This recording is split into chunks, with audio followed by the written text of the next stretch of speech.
You will hear a male student talking to a union representative about placing an advertisement to sell a laptop.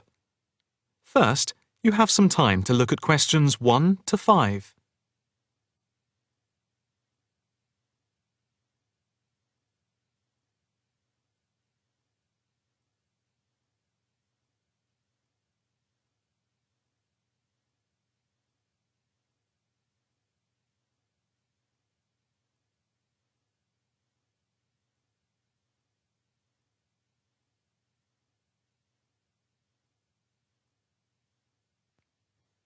Now the test will begin. You should answer the questions as you listen, because you will not hear the recording a second time. Listen carefully and answer questions 1 to 5. Hi, I'm Debbie. How can I help? Hi, my name's David. I'm just looking to place an advertisement on the main union notice board to sell a laptop and a few accessories if that's possible. Sure, that's not a problem. I take it you are a member of the Students' Union? Yes, I am. Right then. I'll just get a form up. And as there is no one around and it looks as if it's going to be quiet for a while, I'll just type the details straight into the computer for you. Thanks very much. No problem. Shall we just title it Laptop for Sale? Yeah, okay. Can you describe it generally? Well, it's in very good condition. In fact, it's hardly been used. Why are you selling it, if I may ask? Well, I've got another one which is much lighter, and I don't really need two. I see.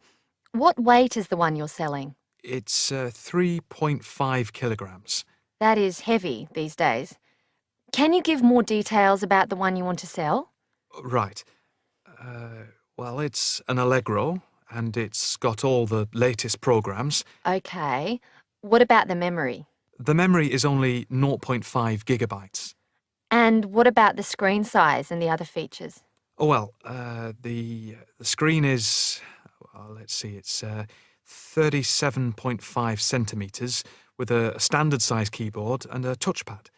But I've got a cordless mouse that I can put in with it if necessary. Well, some people don't like using a touchpad. What about ports or holes for attaching things to the laptop? It's got 2 ports. More modern laptops have more than 2 ports for all the extra attachments. They do. Let's see, what else is important? Oh yeah, the battery lasts for 2.5 hours, which is okay, but not enough for long train journeys. But one thing is that it's not wireless. Right, okay, not wireless. Before you hear the rest of the conversation, you have some time to look at questions 6 to 10.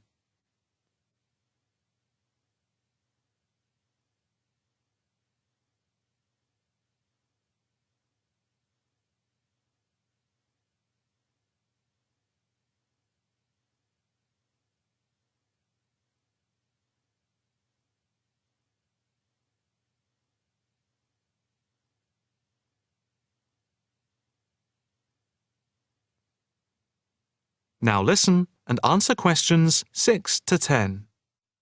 Anything else I can put on the advertisement?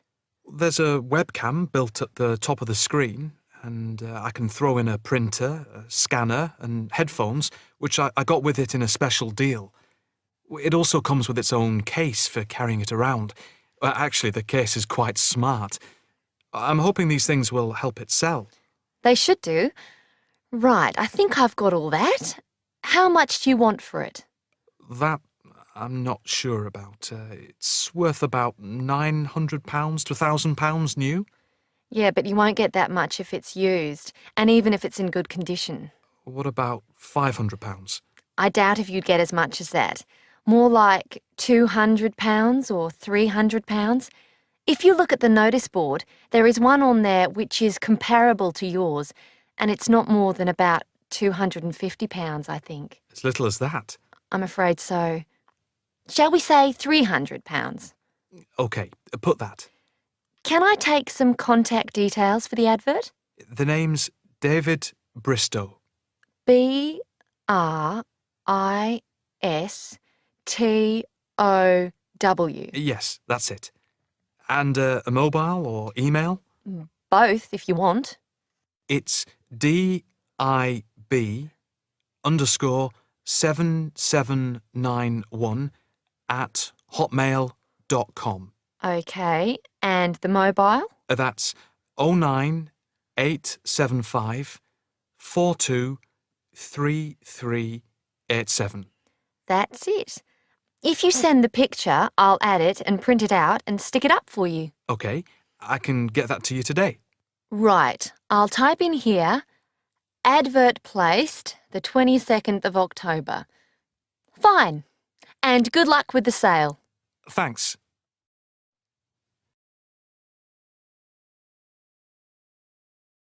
That is the end of part 1.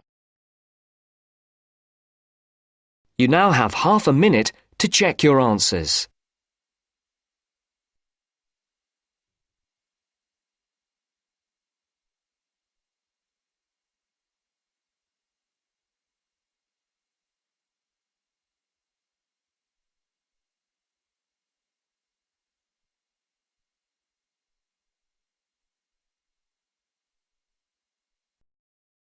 Now turns to part 2.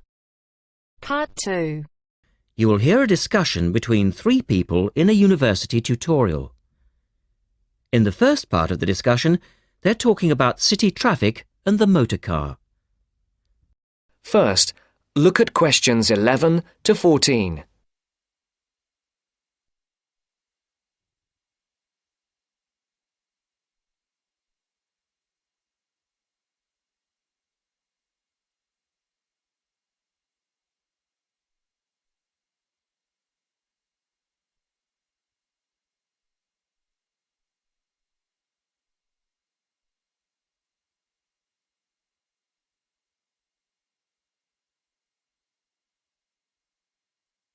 Listen carefully.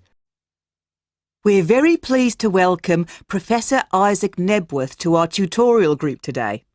And he's come to share one of his pet passions with us, city traffic and our Western dependence on the motor car. I believe questions are quite welcome throughout. Thank you. Well, I know you're all very familiar with the superhighway here in Melbourne. But do superhighways automatically lead to super wealth, as our politicians would have us believe? I think not. Can you give us an example of what you mean exactly? Sure. Well, by continuing to encourage this dependence on the motor car, we simply create more congestion and more urban sprawl. And you can see that here in Melbourne, right under your nose. Excuse me, I would just like to say that I feel the sprawl is part of the city. The freeways mean people can enjoy the benefits of living away from the centre on larger blocks with gardens, but still be able to drive back into the city centre for work or entertainment. Well, I'm not convinced that people want to do that. And is our money being well spent? It may be okay for you now, but come back to me in 5 years' time. Let's take CityLink, for example, the new freeway here in Melbourne. Well, I use the freeway all the time. I think it's great. Ah, yes, but it cost $2 billion to build, and you could have gotten 10 times the value by putting the money into public transport.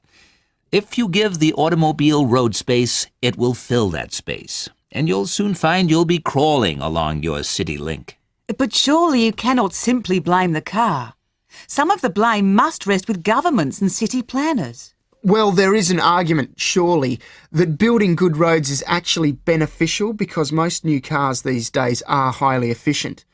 They use far less petrol than in the past, and emissions of dangerous gases are low.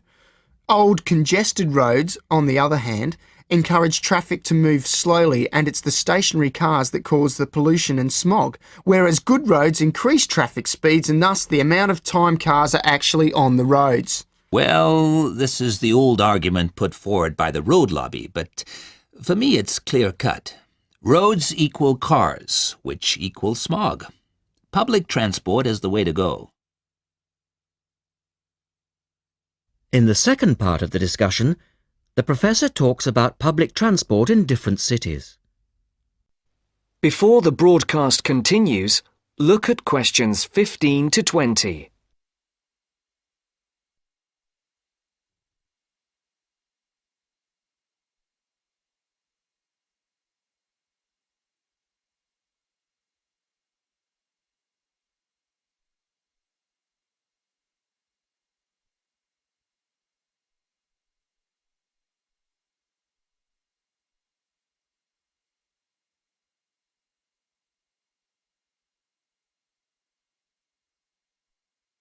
You will now listen to the second part of the talk. Now, on that topic of public transport, I read somewhere recently that Australia isn't doing too badly in the challenge to increase the use of public transport. Better than America, granted. But by comparison with Canada, it's not so good. For instance, if you compare Toronto with the U.S. metropolis of Detroit, only 160 kilometers away, in Detroit, only 1% of passenger travel is by public transport, whereas in Toronto it's 24%, which is considerably better than Sydney, which can only boast 16%. Well, I think it's encouraging that our least car-dependent city is actually our largest city. 16% of trips being taken on public transport in Sydney isn't too bad. But it's a long way behind Europe. Take both London and Paris, for instance, where 30% of all trips taken are on public transport. Well, they do both have an excellent underground system. And Frankfurt comes in higher still at 32%. I understand that they've been very successful in Copenhagen at ridding the city of the car. Can you tell us anything about that experiment? Yes, indeed. Copenhagen is a wonderful example of a city that has learned to live without the motor car. Back in the 1960s, they adopted a number of policies designed to draw people back into the city. For instance, they paid musicians and artists to perform in the streets. They also built cycle lanes, and now 30% of the inhabitants of Copenhagen use a bicycle to go to work. Sydney, by comparison, can only boast 1% of the population cycling to work. It could have something to do with all the hills? Then they banned cars from many parts of the city, and every year 3% of the city parking is removed. And by constantly reducing parking, they've created public spaces and clean air. Really? There are also freely available bicycles, which you can hire for practically nothing. And, of course, they have an excellent public transport system. Well, that's all very well for Copenhagen, but I'd just like to say that some cities are just too large for a decent public transport system to work well, particularly in areas with low population. Because if there aren't many people using the service, then they don't schedule enough buses or trains for that route. I accept that there's a vicious circle here, but people do need to support the system. And secondly, the whole process takes so long because usually you have to change. You know, from bus to train, that sort of thing. And that can be quite difficult. Ultimately, it's much easier to jump in your car. And often it turns out to be cheaper. Sure, but cheaper for whom? You or society? We have to work towards the ideal and not give in all the time because things are too difficult. Anyway, let's move on to some of the results of the survey, which I think you'll agree. That is the end of part 2. You now have half a minute to check your answers.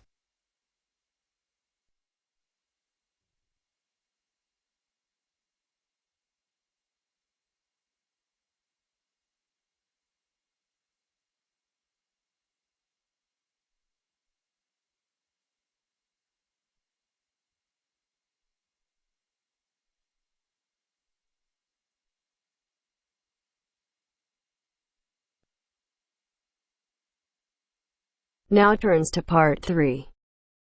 Part 3. You will hear two students, Dylan and Emily, discussing a presentation which they will have to make. First, you have some time to look at questions 21 to 24.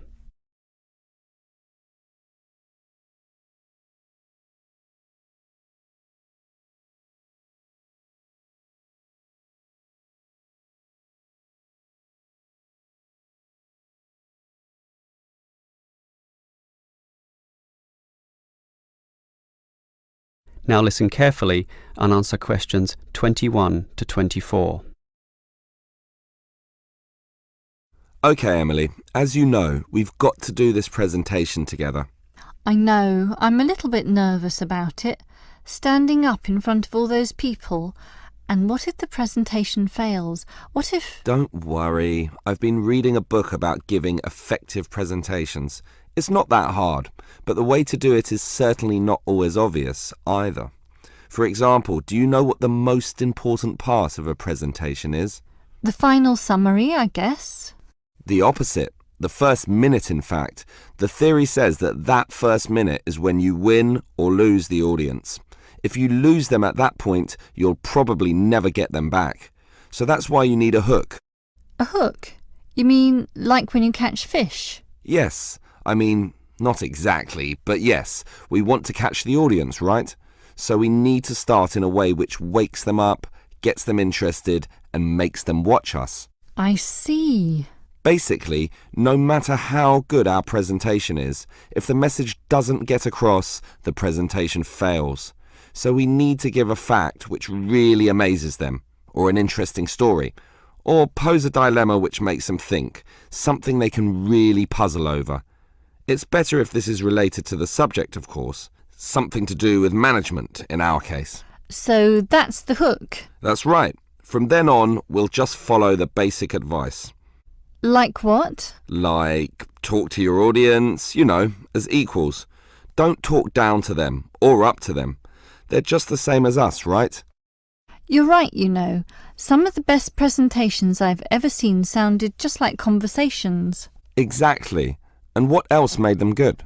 Well, the speakers sort of involved me in the topic and issues under discussion by asking questions, by referring to me, you know, by saying you, and, well, basically they were interesting.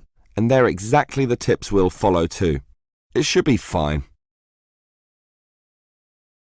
Before you hear the rest of the conversation, you have some time to look at questions 25 to 30.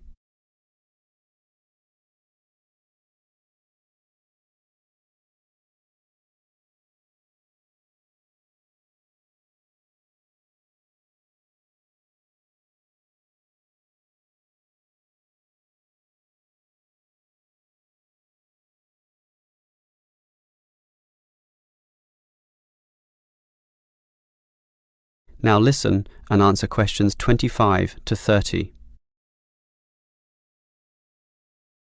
Emily, I think this will be a fine presentation, but how are we going to divide it up? For example, who's going to open it, you or me? Well, I think you have a very natural style, so you should start. This talk has 5 main parts, so you can introduce it and then do part 1. That's the historical context or background to the issue. Yes, then I'll do part 2 about current views. You do part 3 and I'll do part 4, leaving both of us to handle the question time. I'm okay with that.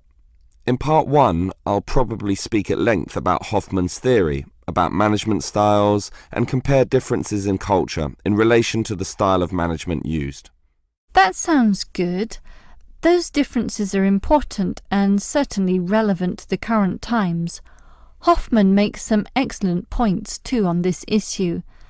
That's why I'll follow up with present-day perspectives and viewpoints on this, such as the problems facing today's managers in the complex multicultural workplace, where basically one can no longer assume one is dealing with a single culture in the workplace, but actually a multiculture. That sounds good also. Then I'll take over, discussing the implications and problems of this. I suppose you'll look at the pluralist movement. Yeah, I was thinking about that, but then I changed my mind. I've decided I'll look at the productive diversity argument. It's more interesting anyway, so I'll go with that. Then I'll tell everyone what we've decided is the best business practice, or what is most likely to work in most situations, which is basically ignoring pluralism and productive diversity and linking everything back to Kotter's theory of human universals. Yes, the theory that argues modern management should target the universals of human nature. Right, and that leaves both of us to field questions at the end. Are there any questions we can predict so that we have some good answers ready? About resolving industrial disputes, for example? Well, I'd say that industrial democracy usually surprises people, so we should expect a lot of questions about that. Yes, the theory is that it increases productivity and reduces industrial delays. And results in better decision-making, but that's all theory. Most people would think that industrial democracy is just about unworkable in practice, so let's be ready to explore that issue in some depth, as well as any other related topics, okay? Okay. That is the end of part 3. You now have half a minute to check your answers.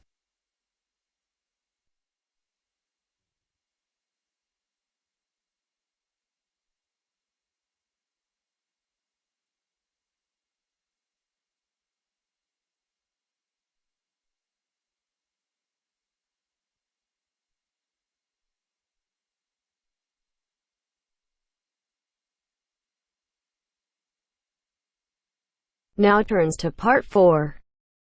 Part 4. You will hear an interview with a marketing director. First, you have some time to look at questions 31 to 34.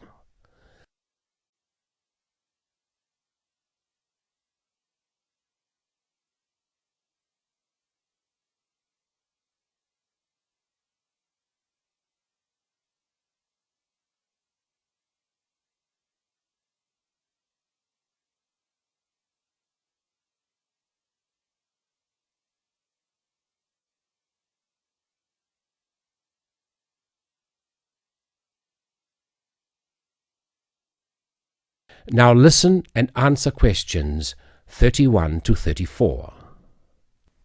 Continuing our theme of business marketing, I have with me today Mr. Brian Kinsella, who is here to talk about the differences between marketing a product and marketing a service. Good morning. Now I understand that many of you here today are interested in a career in services marketing. Well, I've been the marketing director for Oceania Travel for nearly 11 years. So I feel that I can present what I consider to be the most important aspects of marketing a service. However, before I begin, I want to clarify what I mean by services marketing.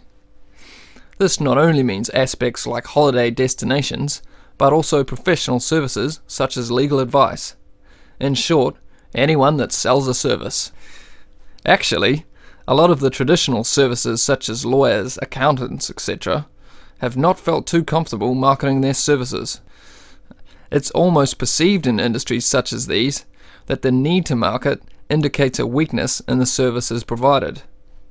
However, more and more such industries are realizing the importance of marketing to sustain their customer numbers, especially when their competitors are marketing themselves.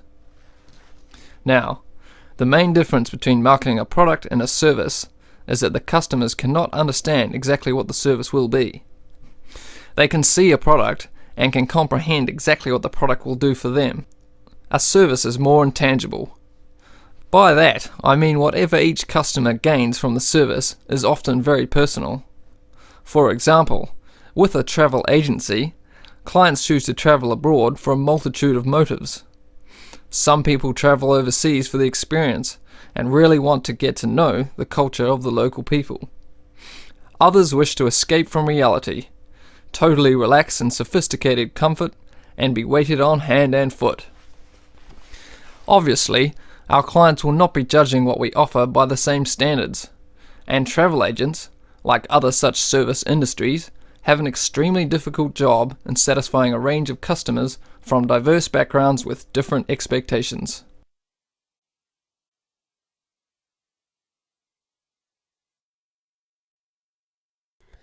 Before you hear the rest of the recording, you have some time to look at questions 35 to 40.